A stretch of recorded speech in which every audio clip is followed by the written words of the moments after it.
I would like to extend a warm welcome to you all and thank you for attending today's panel event, Centering Community Voices, Addressing Social Determinants of Health Impacting Birthing Individuals in Essex County.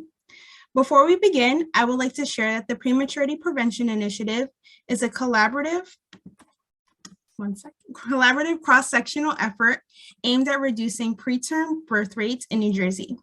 The Prematurity Prevention Initiative is under the direction of Healthy Family Initiatives and is supported by funding by a grant from the Community Health and Wellness Unit of the New Jersey Department of Health. Through today's event, we will be discussing social determinants of health that are impacting birthing individuals in Essex County. A few housekeeping reminders. During the event, we ask that you all please stay muted. You are able to turn on your camera during the event if you would like.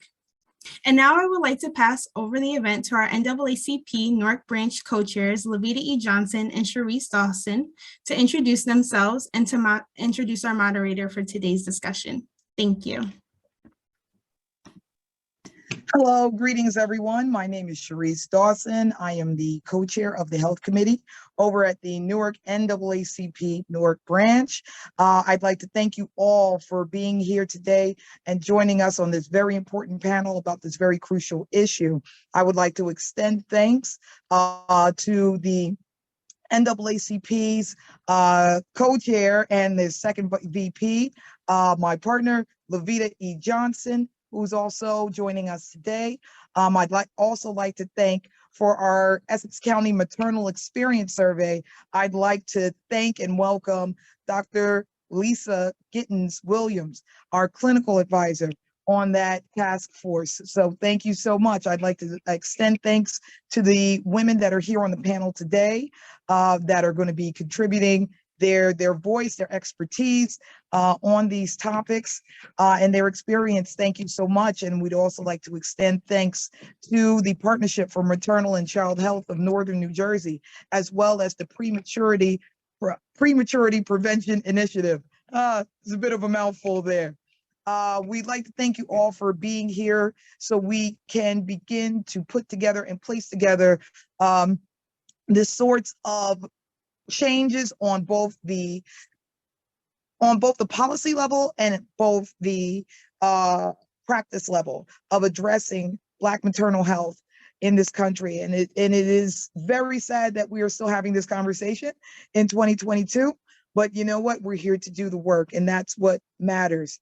So with that said, I'd like to introduce you to my co-chair, Lavita E. Johnson, who will introduce our panel moderator, Dr. Lisa Giddins Williams.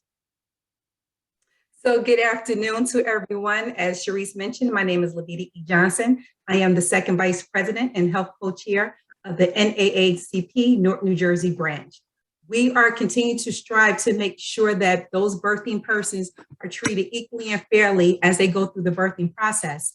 And I'm also glad to announce that right here in the city of Newark, about 4 weeks ago, the number of reductions has reduced from 7 times as likely now to 3 times as likely to our white counterparts, stating that birthing persons were now being treated with equal and utmost respect as they go through this birthing process to birth a healthy baby boy or bouncing baby girl out. So I am now going to introduce the moderator. She is Dr. Lisa Giddins Williams. She is a professor in the Department of Obstetrics, Gynecology and Women's Health at Rutgers, New Jersey Medical School, and the Director of Obstetrics at University Hospital in Newark, New Jersey. She is a maternal fetal medicine specialist and the Director of Obstetrics at University Hospital right here in Newark, New Jersey. She attended Cornell University, where she earned her Bachelor of Science at Temple University Medical School, where she earned a medical degree. She completed residency and fellowship training at Rutgers, New Jersey Medical School in obstetrics and gynecology and maternal fetal medicine. So welcome, welcome, welcome to our moderator, Dr. Lisa Giddins Williams. Thank you so much for that kind introduction. I am so excited that we're here and that we are recognizing Black Maternal Health Week, and that is progress. The fact that we are all here together, that is tremendous progress. So I'm going to start this off by asking Angela Ramos, could you kindly introduce yourself, and then I'll start with some questions for you.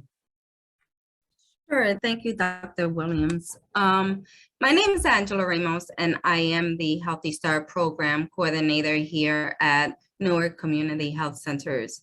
I am also a Community Health Education Specialist, and I hold a master's degree in Organizational Management and Leadership.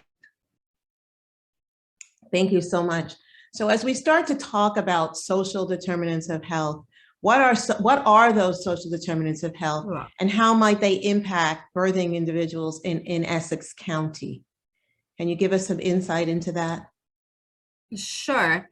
So let's start off with what social determinants of health are. So they are the conditions in the environment where people live, work, play, and age, right? They all affect our health and our quality of life. And some of those factors are the socioeconomic statuses, the education, your neighborhoods that you live in, and the physical environment, and your social networks. So we recently found that during a project we did an environmental scan at for Essex County, and we did some focus groups and discussion groups and meetings with our Community Action Network. And what we found, the discussion groups they figured that the top 3 highest social determinants of health were the housing, food and nutrition, and employment, along with language barriers and health insurances. So some of the things that what we found were that food and nutrition, it was difficult for some of our community partners or clients with difficulties accessing healthy foods, right? Your healthy lifestyle, they felt like there weren't enough green spaces or education, that there wasn't enough schooling or after school programs for parents and children. Language barriers, we have a lot of undocumented immigrants who've come to Essex County who don't speak the languages, so it's hard for them to fill out applications, speak to their doctors. Even transportation was another, transportation going to their doctor's appointments. They felt like their safety wasn't adequate either. Their technology was another. They didn't have access to computers for information, and that the resources for prenatal care and postnatal care weren't readily available. So we found that although Essex County does have a multitude of resources, they're not visible to our community itself. Yeah, that's very interesting because Rutgers did a study where they actually determined that health outcomes were related to, zip code and as well resources in the area. So how do you think that, the healthcare system can start to interact with these social determinants of health, and how can clients like your client make those needs known? So I'm really advocating for themselves. If they have caseworkers or people that they trust, have people advocate for them, let them be able to tell them where they can go, the resources that they need, basically guiding our clients here. And that's all it really is once you give them the right path to go on, I feel like our moms here will benefit more from that and appreciate more, knowing that there are these resources out there for them and that they're not alone. Yeah, that's great. Does anyone else have any comments about that? Because I really find getting the information on social determinants of health challenging. The healthcare system is not used to asking those questions. We ask a lot of questions that are very standard, but we often don't ask, is there a supermarket in your neighborhood? Or do you have a 24-hour pharmacy when we send you home from the hospital late in the evening? All of those are, the social determinants of health, right? Where we live, where we play, where we age, where we work. Anyone else want to comment on that? I think the attention to that is the time for that is right now. Okay, so Dr. Hortensia Kelly, welcome. Thank you for joining us. Would you like to introduce yourself? Yes, hi, good afternoon, everyone. My name is Hortensia Kelly. I am a general practitioner in the Newark community. I have worked for over 15 years in Newark. I from private practice to consultant for the state of New Jersey. Right now I'm in the Newark school system, and I was the previous medical director for the FQAC for Newark. And one of the things that I have noticed after my trajectory as a physician and working in the urban and relatively large minority population is the need for the importance of nutrition and the importance of making our patients aware that that nutrition is key when it comes to disease processes and the outcome. And that extends to our mothers as well, or to our pregnant patients. So adequate prenatal, natal, and postnatal nutrition. Studies have been done dating back to 1915s, 1920s, of the importance and of the outcome, for example, of poor nutrition, and then later on developing of high ischemic heart disease, of diabetes, of obesity. And these are become chronic conditions that then puts us at risk when we decide that we want to get pregnant. I myself am a mother of 3, and I know that nutrition for me played a role when it came to gestational diabetes. And I just want to make sure that this is part of what we bring to our community as well. And the importance of education, not only at the point of pregnancy when the patient is already pregnant, but to start at an early age to, grade school, high school, because like I said, these are outcomes that eventually will turn into chronic conditions. We already have Covet. We know what happened with chronic conditions during Covet.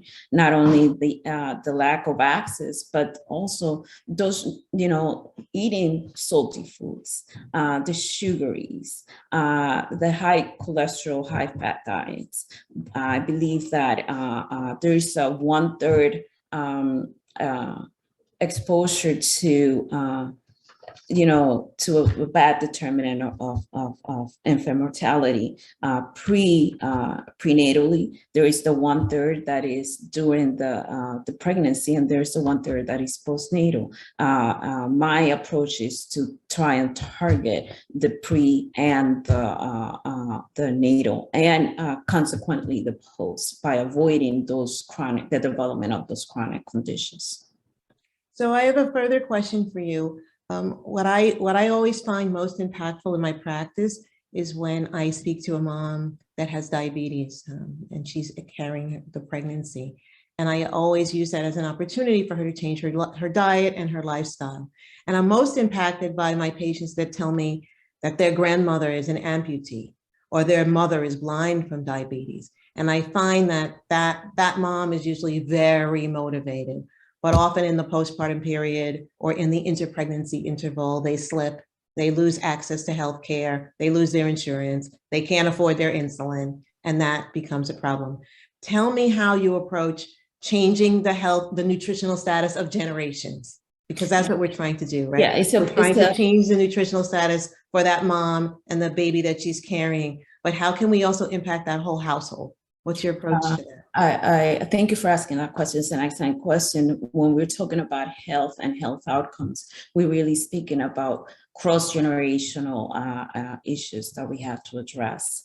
And one of the things that I would like to pose is for us to the team to work as a holistic team, not only to concentrate with our patients during pregnancy, but also to have those social services in place. So after the patient it's discharged from the hospital, make sure that they're getting the proper nutrition, make sure that they have access to medication and access to financial services, actually to appropriate housing, and to a proper support system. So it's really a team approach. Says it takes a village. So now we're in the process of actually creating a sustainable village that would be able to provide services for an extended period or until that person is ready to be on their own. And also on the medical field, we also need to, like you mentioned before, to have the sensitivity and the training, the appropriate training to understand those things that will affect a patient's improved performance and a decrease on those chronic disease processes. Anyone else want to chime in on that?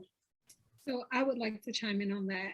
So in my third pregnancy with King, I developed gestational diabetes, and I love how you talked about, just creating different eating habits for generations to come. And one of the things that I decided to be a part of in my pregnancy was a community garden. And it's something about growing your own fruits and vegetables that was just something amazing. And it's something that I plan to continue to do with my son as I work on, just doing things differently than generations to come. And I just wanted to mention that. I think that is so wonderful. And that's exactly what we want to see. Now you will take your child to the garden, and your child will probably eat more vegetables than my child. My son does right now. But it's really interesting when we think about that intergenerational, the way that we ate, because my mom's from the South and we used to have fried chicken and waffles. That would be for breakfast on a Sunday. And I consider that now, that's like a vacation or a holiday food. That's just not an everyday thing. So I love the fact that you're speaking about how you can change the nutrition and diet for your family. And then I really hope we also reach back and change it for our elders, right? Because they also are at risk, and even though grandma might say that we need something, we can have her make that diet a little bit different. That's really amazing. Thank you so much for that comment. Anyone else want to comment on that? I would also like to add one more thing. So I got my whole family involved. So that means his grandmother was in the garden with us, digging and weeding. And he eats so much fruits and vegetables. Oh my goodness. And he doesn't give me a fight about that. And I truly believe that being a part of the community garden has made such a difference. And that's to speak now. That leads us to our next topic and our next panelist, Callie Harris. I'd like you to introduce yourself. Sure, welcome everyone. Thank you, Dr. Williams. My name is Callie Harris, and I am an early relational health specialist under the state of New Jersey as an early childhood specialist. I work closely with families that have connections with DCPNP, but our agency services all families in Essex County with young children from birth to 8 years old. And I am going for my certification in doula services. For many years, over 20 years, I was a preschool teacher here in Northern New Jersey. And I also endorsed by the state of New Jersey as an infant mental health family associate. So that's my background. Well, welcome. And I think your background really speaks to being in the community and knowing the community. So for you, the question is, how can a mother, or how can Black mothers become connected to the community? It's Sure. very clear that connectedness improves your health outcome. And some literature even supports that being connected to a church or a community group prevents that mental isolation. So how can women be more connected to the community, and what resources, where can they find the resources that might be available to them? So our agency is a perfect connection hub. We are part of the Connect New Jersey, which was under the Central Intake Department. And we are actually Essex Pregnancy and Parenting Connection is an umbrella to prevent child abuse New Jersey. And we are the connection to all families in Essex County that would like services, mental health services, parent-child dyadic therapy, support groups, parenting support or classes, anything that any parent needs to help them be successful as a parent. We are here. We work closely with the partnership with the Fellows Program. We send our clients to the programs that are around Essex County within our hub. We love to connect families. We give information. We do so much. Anything a parent needs to help support that relationship between that unborn child and that parent is what we're here to do. So then I have a question for you. When there's not, if a family or a mom is living in an area where there's not a lot of green space, as we talk about, and if they don't necessarily feel that even that it's safe to go much outside, and now we're in the COVID environment, so how do we get that person who doesn't have a lot of connectedness to understand the importance of connecting? Because I want to go to that garden. And I know, I want to plant some vegetables too. And so those are the types of opportunities that we have for connectedness, like even centering pregnancy, right? It brings people together.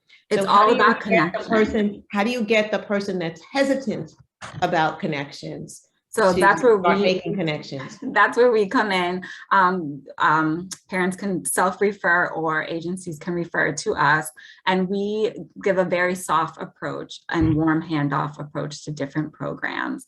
We really try to figure out how we can connect this person. Even if we have a baby step group at YCS, which is the Institute for Infant and Mental Health. They have a meet every week where parents can just Zoom in, and they do go over development with their child, how to be more engaged with your child, how to make toys at home so that if you are a little timid to go outside, but you're still being connected, you're still forming a bond with your child, which is lifelong and lasting. And that's what we're really trying to make successful outcomes. You know, children are our future, and if we are able to help foster that relationship between that parent and that child, and even go through some of, you know, the ACEs around early development and try to combat some of that, that it has lifelong, you know, effects, positive effects. And that's what we're trying to really accomplish. Thank you so much. Does anyone else have any comment on ways to become more connected? Connection. Again, going out is really just a great progress for us now in the COVID environment. As we speak about, Black maternal health, many of you have heard of the Center for Disease Control and Prevention's Hear Her campaign, which encourages women to speak out. And one of the issues is that at the healthcare interface, Black women may become voiceless. So, Buan Foster, welcome. You spoke and I didn't get you to introduce yourself, so do so now. Tell us about your work and your experience, and then I'm going to ask you some questions. Of course. So before I address myself, I will introduce.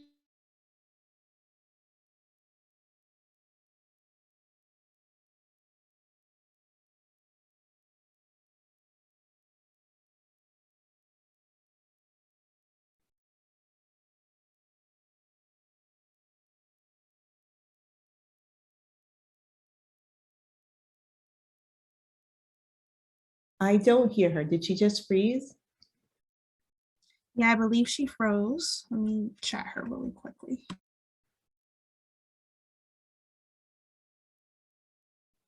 Yeah, I can't wait to hear how she's going to empower us to empower women to have a voice, because this is something that I hear about every day. I hear women say, I didn't think anyone was listening to me, or, I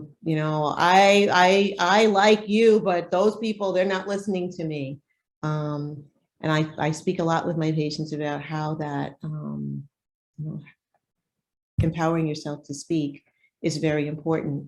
And not empowering yourself to speak and not speaking sometimes can lead to fragmented healthcare, meaning that you're moving from place to place, which also can impact the quality of your care. So we'll get Buan back on. But as we were talking about, staying inside and, the COVID environment, that really brings us to Ivelisse Colon-Mincy. Would you like to introduce yourself and tell us a little bit about your work? Thank you, Dr. Lisa, of course. My name is Ivelisse Colon-Mincy. I am the program manager for the COVID-19 Community Health Worker Program at the Partnership for Maternal and Child Health of Northern New Jersey. I have to take breaths on that one. Thank you. There's not much to say about me. I'm a mother, I'm a co-worker, I'm a lover, I'm a minister, I am gonna be a grandma soon. Kudos to Diana Celli who's on. Very exciting to be here.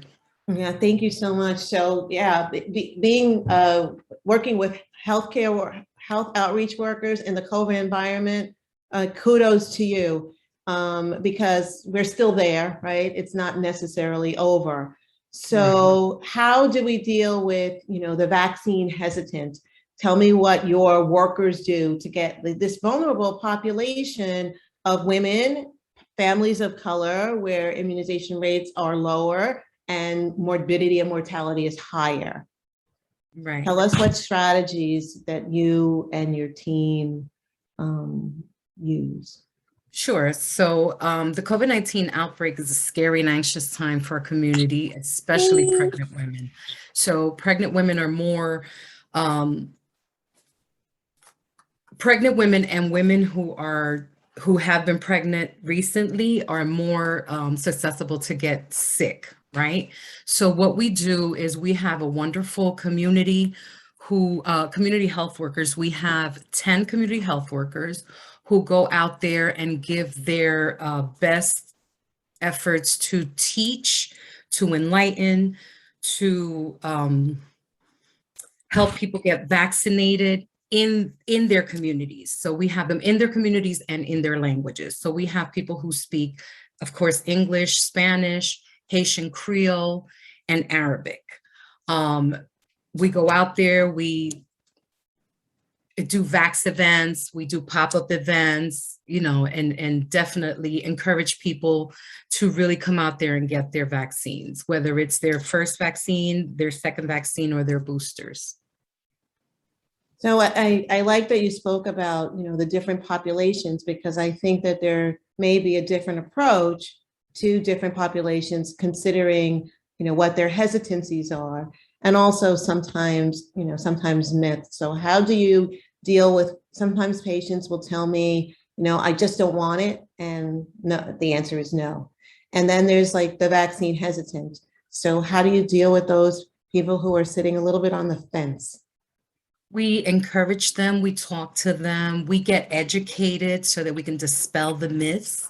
And then, at the end of the day, Dr. Lisa, if a person says to us, no, the answer is no, right? But we encourage, we leave our information, we leave our business cards, and we say to them, whenever you're ready, or if you have any more questions, or not only do we do that, but we can get you a ride to our facility to get vaccinated. We can help if someone tells us that, they have too many kids and, their kids will run rampant, and don't worry about it. We got activities for your kids. We bring out to every event, we have activities for the children. We have raffles, we have, gift cards, we have anything to incentivize people to stick around and kind of listen to us for a little bit. And the majority of the time, I have people who back in October told me no, they will not get the vaccine because they had a chip in it, or because, people were going to track them, or whatever other myths they had. I have people that will call me in February saying, you know what, I listened to you and I got my vaccine. So Right. It Everyone works. responds in their own, in their own time. Right. I recently had someone tell me that, there just wasn't enough information. And I found that so interesting. And you would appreciate this, Dr. Kelly. She was also diabetic. And, I talked to her about, there's not a lot of information about newer insulins, and we don't have a pancreas yet, but we're moving along, right? And science changes every day. And it was so interesting that once she got that approach about what do we know? We don't know enough, but what do we know? We know a lot of things. There are many things we don't know a lot about, right?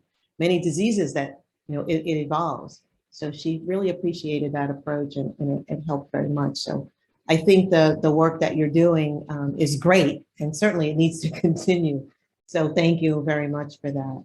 One more thing, Dr. Lisa, I'm sorry, one more thing. We do have, to expand our efforts, we do have sub-grantees in different areas. And if you don't mind, I will read out who they are. That would be great, so we can all know. So, we have an ELC program, which is an expansion, epidemiology and laboratory capacity program at the partnership as well. We work closely with them, and we have sub-grantees who are the Centro Comunitario in Union City, Elizabeth Port Presbyterian Center in Elizabeth, International Rescue Committee in Elizabeth, Jefferson Park Ministries in Elizabeth, New Community Corporation in Newark, New Destiny Family Success Center in Patterson, South Ward Promise Neighborhood in Newark, Spring Street CDC in Morristown, and Willing Heart Community Care Center in Newark. Yeah, I love those partnerships with all the community organizations. I think it's not enough to have an ad on TV that says go to the CVS and get, I don't mean to say CVS, but Walmart or any other drugstore, Right.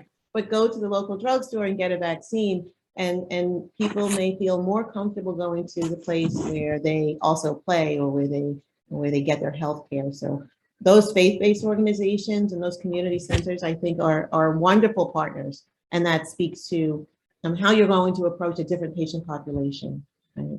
And how you're going to meet people where they actually are. So thank you for that. Luann, yay, you're back. I can see you now. I'm so sorry. As soon No, as I that's went to okay. talk, apparently I cut out. Okay, so you were going to introduce yourself and your family, and Yes, then tell us about your work. of course. So I graduated from William Paterson University with a bachelor's degree in public health. I am a couple weeks away from completing my master's in public health, and after I plan to get my doctorate in public health. After you all saw my healthy baby boy, King Cairo, and I've had him after I suffered 2 preventable pregnancy losses. It was after suffering those 2 preventable pregnancy losses that I founded the organization Life After 2 Losses. And our mission is to support, empower, and women and families to prevent them from suffering similar pregnancy losses by providing advocacy through education. I am currently the Count the Kicks Ambassadors, and I serve on a number of committees, including the MCQC, where I serve as the vice chair. And as a lost mama and a preeclampsia survivor, I am really dedicated to this work. Wow, so wonderful to have you here. And I've heard, many of your stories about your experiences, and it's so wonderful to see how you've taken an experience or your experiences and moved the needle, right? You're moving the needle for everyone else. So tell us what do you tell mothers how they should advocate for themselves, and what tools can they use? What can they do when they think and feel and say that they are not being listened to? Yeah, so one of the things I would highly recommend is, and I've learned in my first pregnancy, that it is a relationship. You and your doctor, it's a partnership to move you on to the next level. It can't just be one person deciding how things go, that you need to be a partner in your care. And I truly believe that that was the difference and why I have my son, King Cairo, because I was not a partner in my prior pregnancies. One of the things I also realized that I feel is a very useful tip is if you're talking to your provider and you're suggesting something that you've done your research on and they're denying you that right, I would ask them to document that in your chart. I've come to find out by asking, that to be documented in my chart, it's more than likely that the doctor will provide the service that you are requesting. That's one of the techniques that I refer. I also would say that in the chance that you're unable to carry on with your wishes, to have a family member or a designated person that will help advocate for you and, move on with what it is that you would want for your life and your baby as well. I would also say it's important to know your rights as the patients. Sometimes we don't necessarily know our rights, and we just think that because our provider tells us one thing, that is the way it's supposed to be. So it's, again, really important to know your rights. So it's sometimes challenging for moms who have other children at home, partner that works, family members living out of state that are not able to necessarily attend medical appointments with them. What do you advise for women to do in those kind of challenging situations regarding self-advocacy? So I would say before you go into your appointment, you should write down your questions so that just in case you get there, things are becoming overwhelming, you won't forget the questions that you had because you are equipped with them in your cell phone on a piece of paper. I would also say, and this was a very helpful tip for me, sometimes the providers are busy as they have to see multiple patients. But if you have a concern that is valid and your provider, for whatever reason, cannot address time, I would simply ask them, well, when can you address this concern? When do you have the time to do that? Because sometimes those concerns are so important that they can't go unaddressed. I think that's a great technique to say, when can you? And you're allowing them to have their space and do their job and tend to all of their other activities. But you can sometimes say, when can you do this? And they may tell you, we'll talk about this tomorrow or next time. But if it's really important, then they may stop and talk about it today. And I think one of the campaigns we had several years ago for, Maternal Health Awareness Day was stop, look, and listen. So we, as providers, we always want to stop and we want to listen. Do you have any recommendations from your preeclampsia experience? Because that's one where the mom may need to tell the doctor about what she's feeling. Preeclampsia, I say it doesn't come and knock on the door and say, I'm here. Unfortunately, it doesn't do that. And often the signs are subtle. So what would you recommend? So yes, so my case was really severe because upon leaving the hospital, I noted that something was not correct and I was not listened to. And days later, I began feeling worse. So I went to my provider again and I was told, see us in a week, this is normal. 2 days later, I ended up in the emergency room because I knew, and I had the warning signs that something was not right with my body. So I decided that I needed to continue to show up until a provider took my concern seriously. So my thought process, my advice to moms and women out there is, if you feel that something is not right with you and your body, do not stop advocating for yourself and seeking care until you're heard. Because in my situation, the last time I went in, it was so severe. I had 33 pounds of fluid backing up into my lungs. It was impacting my heart functions. My blood pressures were hypertensive crisis range. And had I not would have went in that last time, my son right now probably wouldn't have a mother. So it's so important to continue to advocate for yourself if you know that something is not right. Yeah, I think that's really, really critical. And I would also say that any mom that ends up going to a hospital or a healthcare system alone, and there's a serious event, you need to get your phone and call someone else to come and be with you. And if I see someone who's literally alone, my first step is to say, where is your support person? Who shall we call, or who would you like to call? And on very rare occasion, I get someone who says, I don't want anyone to know, and that's their right. But oftentimes, it is to the benefit of the mother to have a support person who can also, serve as an advocate. But and what would you tell the partners or the mothers or the aunts or the sisters and best friends? How would you tell them to advocate? So I would say a couple of things. I would say stay calm. It's important to just stay calm. You don't want to escalate the situation. So that's my first thought. But again, don't give up. Continue on saying, she needs care. She's not well. but again, doing it in a way where you're not threatening, where you would not be perceived as threatening, because that's a, you know, assumption that could be made. And again, to just continue. And if they are not listening to you, continue to seek care elsewhere until you find somebody that will listen to you. Some of you may have heard of Charles Johnson. He is a gentleman whose wife sadly died in childbirth in California. And he says, and he testified before the Congress, that he thought something was wrong. He knew something was wrong. He asked for help while his wife was bleeding in front of him. But he didn't want to seem too much like, you know, the angry Black man or asking for too many things.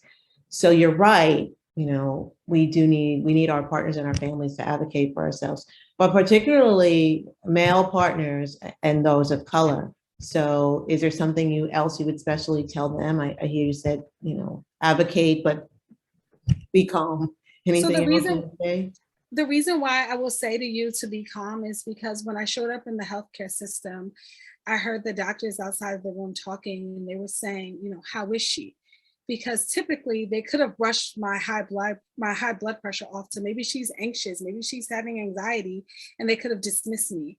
So I needed to stay calm to show them that, you know, I'm not anxious, I'm okay, but there is something really going on with me. So that is one of the reasons why I say to stay calm, because so often we tend to get riled up or a little emotional, and they just want to brush us off. So, oh, she's having a little anxiety, and I was not having anxiety. So that is why I say stay calm.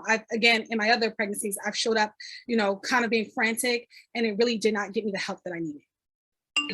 That's a really good point. And of course, the more you know and you can advocate for yourself, that's really, really the most important thing. So does anyone else have anything to add about, you know, helping moms advocate for themselves?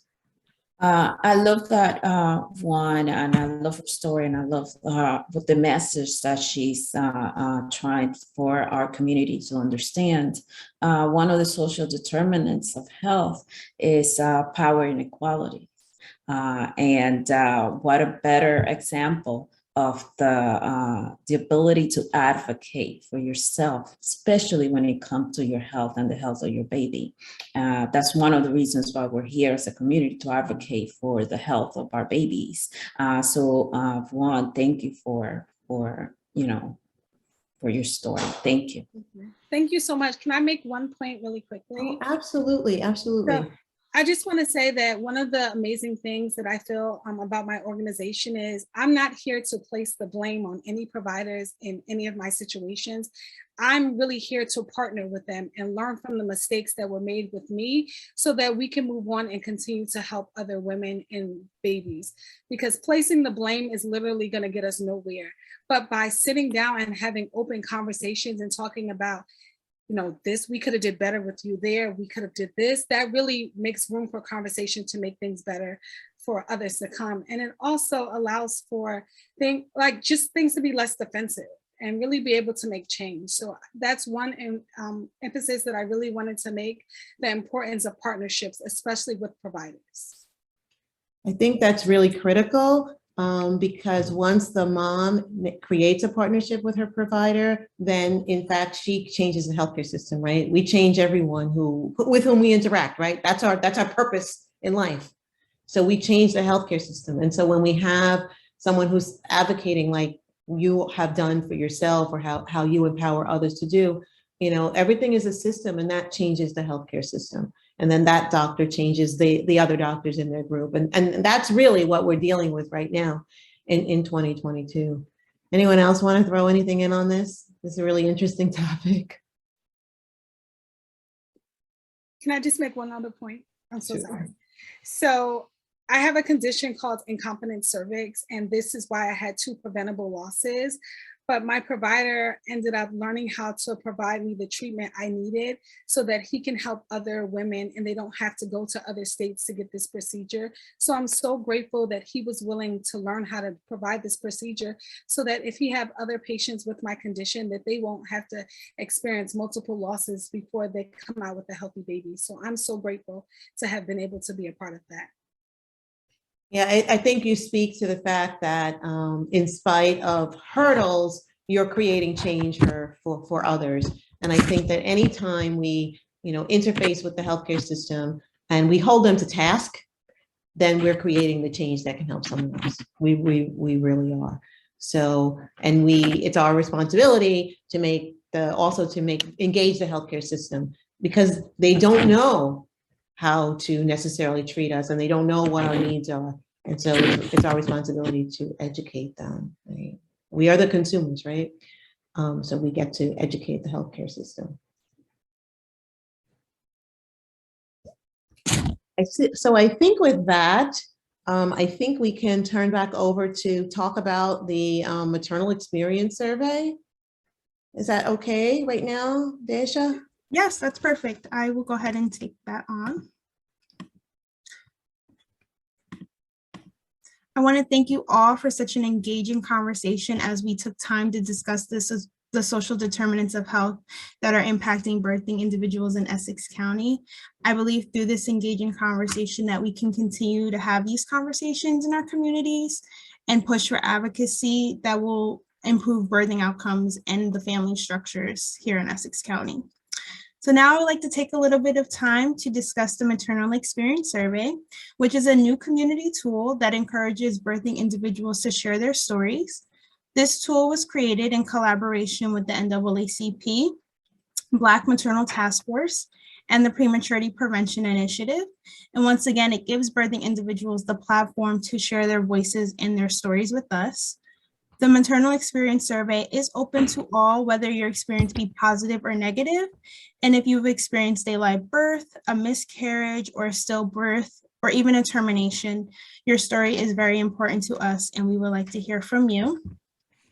The survey is available in Spanish, and any participant who does complete the survey will receive a virtual e-gift on behalf of participation from the Prematurity Prevention Initiative.